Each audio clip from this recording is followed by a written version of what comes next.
guys, the Curious Owl here, and today I have my December 2022 wrap-up.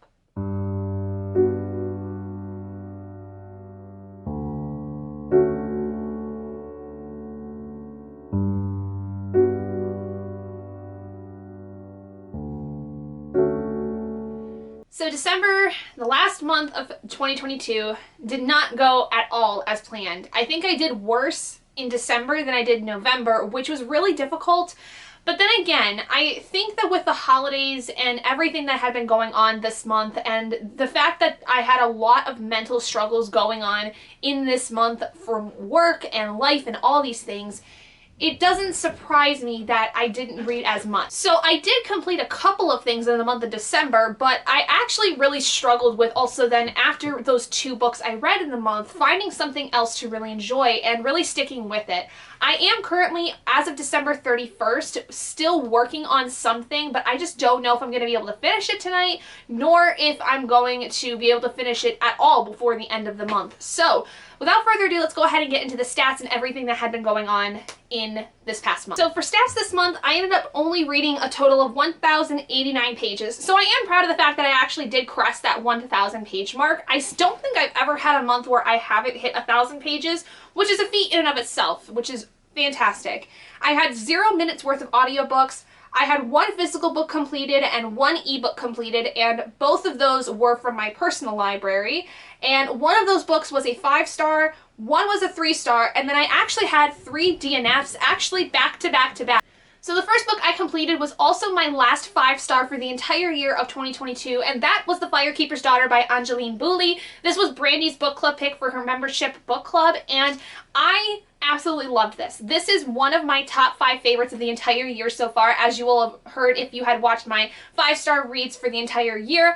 I loved this so much, mostly because I actually got to learn a lot of my own family heritage through this book, because this is written not only by an Own Voices native author, but an Own Voices native author that is from Michigan, my home state, and is also part of the tribe that my family delineates from.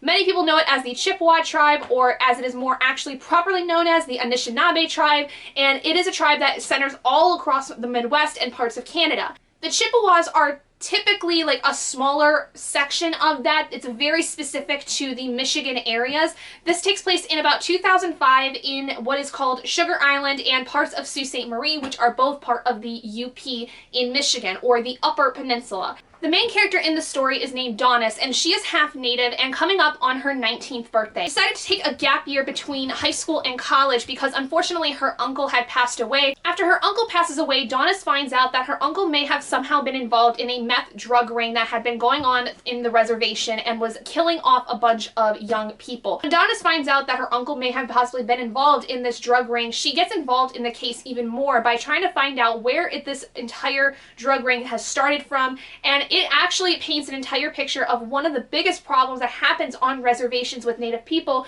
is how people from outside the reservation bring in drugs to the people there, and it starts killing off especially the teenagers, and how detrimental it is to these communities because it really causes massive amounts of strife.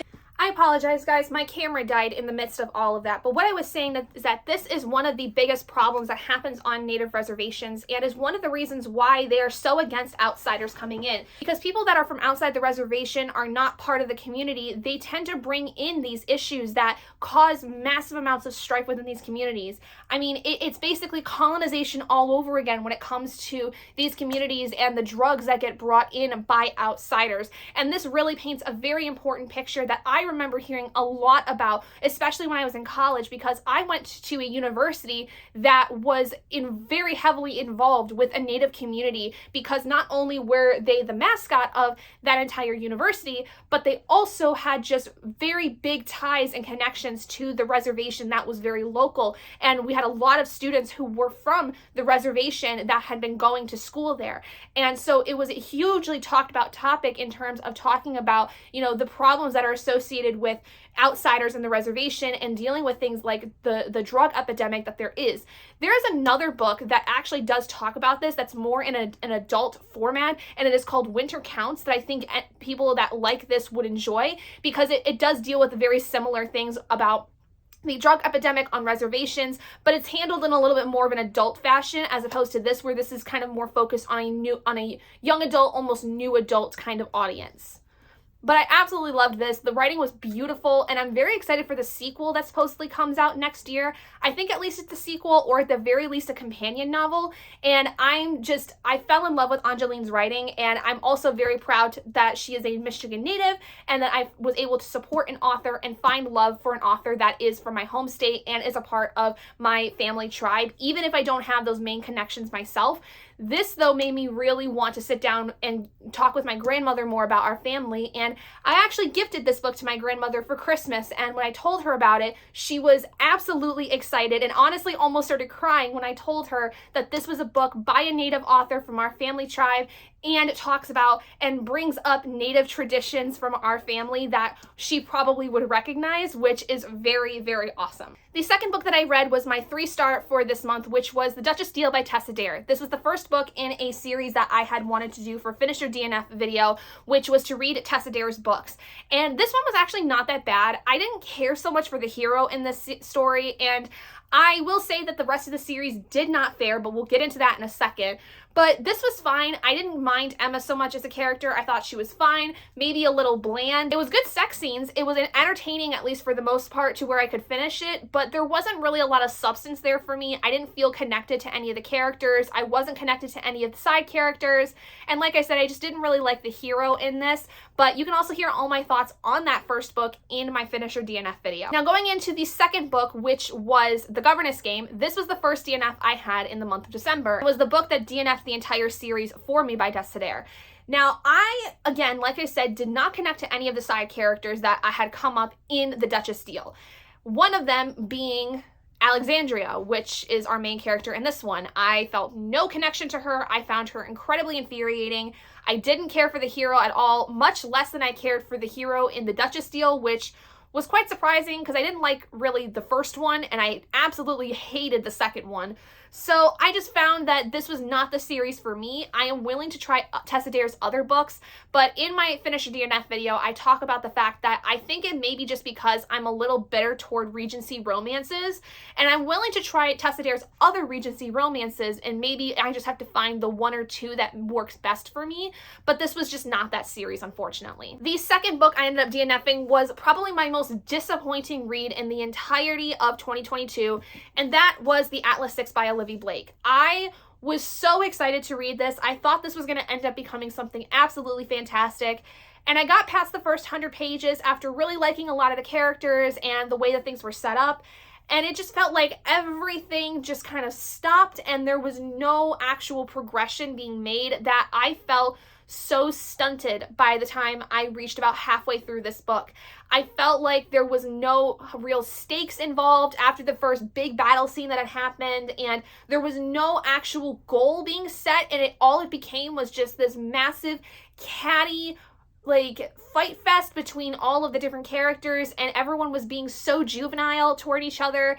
It was just a huge disappointment, and I don't really think I'm going to read the second one at all because I didn't even finish this one, but I would like to try Olivie's other books because I did like the writing style a lot. I really did like the beginning of these characters and the depth that there was to them at the beginning of this. Just the second part of this story, I don't know what it was. It just didn't sit well with me, and I could not continue with it after a certain point, but such is the way of life sometimes. You win some, you lose some. The third and final book that I DNF'd this month was also for another Finish Your DNF series that's going to be coming out in January, and that was Wolfsong by TJ Klune. I really wanted to like this because this and the Girl Meets Duke series were both books that were recommended to me by Issa, and I wanted to like at least one of the books that Issa recommends. Still have the possibility of that happening with some other series I'm planning on reading, but Wolfsong from page 1, I was completely uncomfortable with. I don't know what it was, but I don't like the way that the story was written. I could not quite figure out what was happening in certain scenes, and I don't know. I didn't connect with the main guy. I felt like I wanted to, but nothing was there for me. I was not getting any spark from this book, even from the first page. And so I just kind of gave up on it once I reached about 10%. I couldn't tell you anything about what this was supposed to be other than at the very beginning, the kid's dad leaves, never to be seen again. And he has to help his single mother with like basically having a job at the age of 13 and getting paid under the table. And he meets this guy, like this older gentleman who, I don't know, just was very creepy. And then that's about it. I don't really know much else past that because I could not really keep track of how this book was. And I would like to try more of TJ Klune's writing because I have heard that The House on the Cerulean Sea was really, really good. But I just hope that the writing style is different because if it's anything like how Wolfsong was, I don't know if I'm going to really like TJ's writing. I hope that it's different. I hope that it is vastly removed in terms of style from Wolfsong, but I guess I'll have to cross that bridge when I get there. Now, the book that I'm currently working on is one I've been working on now for probably about 2 weeks, and I really am enjoying this. I just am having a hard time finding the energy and the time to read it, and that's Red Rising by Pierce Brown. I am loving this so far. I am over 200 pages into this, so I'm over halfway through this, and I really, really like it. I love the story that's developing with this. Is it my favorite book of all time?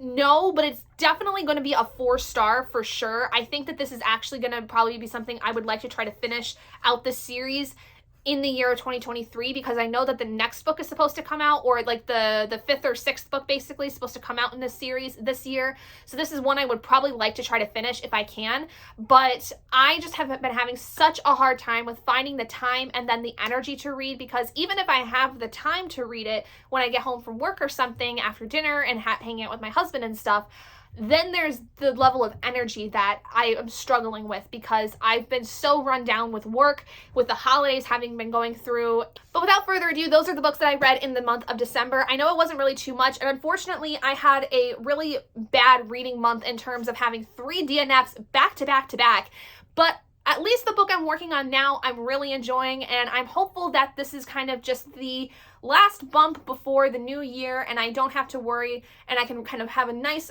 fresh start with it all. So anyway, that's going to be it for this video. Hope you guys enjoyed it. If you did, please do give it a big thumbs up. And if you haven't already and you'd like to be, I would like to see more content like this, go ahead and hit that button down below and subscribe to become an owlet in our flock. And I will see all of you guys in my next video. Bye guys.